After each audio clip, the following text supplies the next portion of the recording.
जो भी हम लोग पाप पुण्य आदि की बातें करते हैं तो उसमें हमारी एक थिंकिंग होती है कि पाप करेंगे तो उसकी सजा मिलेगी, चाहे अभी चाहे नरक में जाकर, और बुरे कहलाएंगे, पुण्य करेंगे तो अच्छे कहलाएंगे, स्वर्ग मिलेगा, या ना भी मिले तो जो पिछले पाप हैं वो कटेंगे, आदि आदि आदि।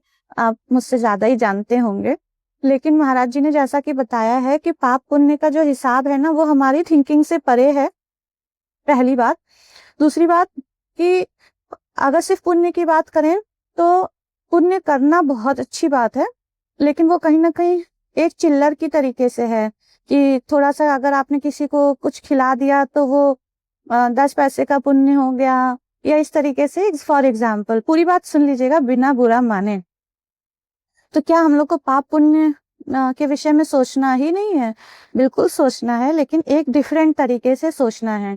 मान लीजिए कि एक कोई छोटा बच्चा है, वो अपने पिताजी को बहुत प्यार करता है और उसके पिताजी किसी बहुत बड़े पद पर भी हैं। तो सोचिए कि अगर उनके पिताजी को ये पता चले कि आज मेरा बच्चा स्कूल से किसी का रबड़ चोरी करके लाया है, तो कितना उनको बुरा लगेगा, और उस बच्चे को भी दुख होगा ना कि मैंने अपने पिता को दुख दिया। या फिर अगर वो बच्चा कोई बहुत अच्छा कार्य करेगा तो वो ये सोच के करेगा कि मेरे पिताजी इससे प्रसन्न होंगे। तो इसी तरीके से पाप और पुण्य को आप हमारे जो परम पिता हैं, चाहे सदगुरुदेव, चाहे ईश्वर, उनसे जोड़ दीजिए और फिर सोचिए कि क्या मैं ये पाप वाला कार्य करूंगा तो उनको अच्छा लगेगा क्या, और उनको दुख होगा ना।